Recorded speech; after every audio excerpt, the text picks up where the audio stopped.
এক বছরেরও বেশি সময় ধরে চলা গাজা ইসরায়েল যুদ্ধ দেখছে আলোর মুখ।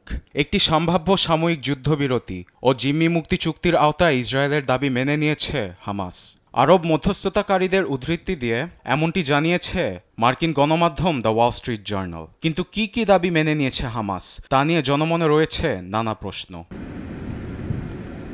ইসরায়েলি সেনাদের গাজা থেকে সরানো ও যুদ্ধ স্থায়ীভাবে শেষ করতে কয়েক মাস ধরেই দাবি করছিল হামাস, কিন্তু নেতানিয়াহু তা মেনে না নিয়ে অনবরত আগ্রাসন চালাচ্ছে গাজায়। রক্তপাত থামানোর জন্য সাময়িক যুদ্ধবিরতি চুক্তিতে হামাস তাদের দাবি কিছুটা শিথিল করেছে। দ্য ওয়াল স্ট্রিট জার্নালের প্রতিবেদনে চুক্তি অনুযায়ী সাময়িকভাবে গাজায় অবস্থান করবে ইসরায়েলি প্রতিরক্ষা বাহিনী IDF।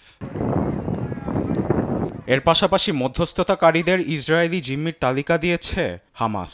প্রথম দফায় যেসব ইসরায়েলি জিম্মিকে মুক্তি দেওয়া হবে তাদের নাম আছে এ তালিকায়।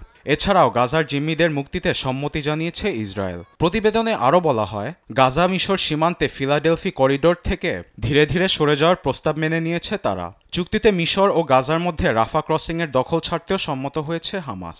এদিকে জিম্মি মুক্তি ও সম্ভাব্য সাময়িক যুদ্ধবিরতি নিয়ে আলোচনা করতে কাতারে যান ইসরায়েলি গোয়েন্দা সংস্থা মোসাদের প্রধান ডেভিড বার্নিয়া। সেখানে প্রধানমন্ত্রী মোহাম্মদ বিন আব্দুল রহমানের সঙ্গে বৈঠক করেন তিনি। এদিকে তেল আভিভ সফরে গিয়ে যুদ্ধবিরতি নিয়ে ইতিবাচক মন্তব্য করেন মার্কিন জাতীয় নিরাপত্তা উপদেষ্টা Jack Sullivan.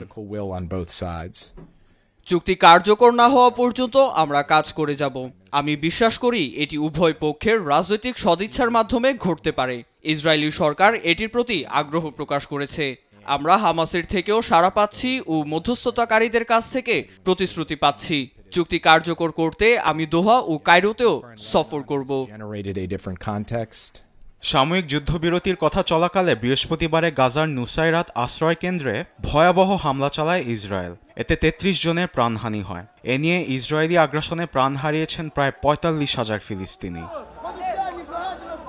আরবিদ Afsar, news desk, দেশ টিভি।